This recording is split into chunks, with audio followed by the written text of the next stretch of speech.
Sabay sa opisyal nga pag-anunsyo ni City Mayor Jose E. Relampagos sa pag-abli sa 24th araw ng Panabo. Giselebrar usab ang Fire Prevention Month 2025 sa pagpanguna sa Bureau of Fire Protection Panabo nga gipanguluhan ni City Fire Marshal CINSP Joey M. Militar. Ang pag-obserba nagsubay sa Presidential Proclamation No. 115-A kaniadtong tuig 1966. Diin matagtuig sa bulan sa Marso sa ulugon ang Fire Prevention Month. Ang kalihukan nagsilbi nga pahinumdum nga malikay ng sunog kung adunay saktong kaalam ang mga individual sa pagpakgang niini.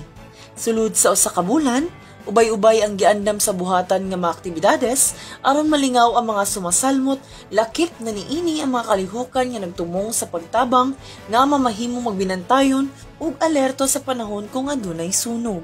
Sama sa Open House and Kiddie Fire Square, paglabyog sa paglikay sa sunog Zumba activity, Fire Safety Lecture and Drill, on-the-spot poster making competition, Basic Skills for Responders Training ug 4th Mayor Jose E. Relampagos Firefighting and Rescue Technique Combat Challenge 2025 ug uban pa. Para kanunay usab nga updated sa mga katikaran sa Bureau of Fire Protection Panabo, mamahimong lantawon ang BFP Region 11 Panabo City Fire Station Facebook page ug alang usab sa panahon sa emerhensiya, ilabi na kung may kalabutan sa sunog, pwede i-contact ang numerong 0928-4587-586 so i-dial ang 911.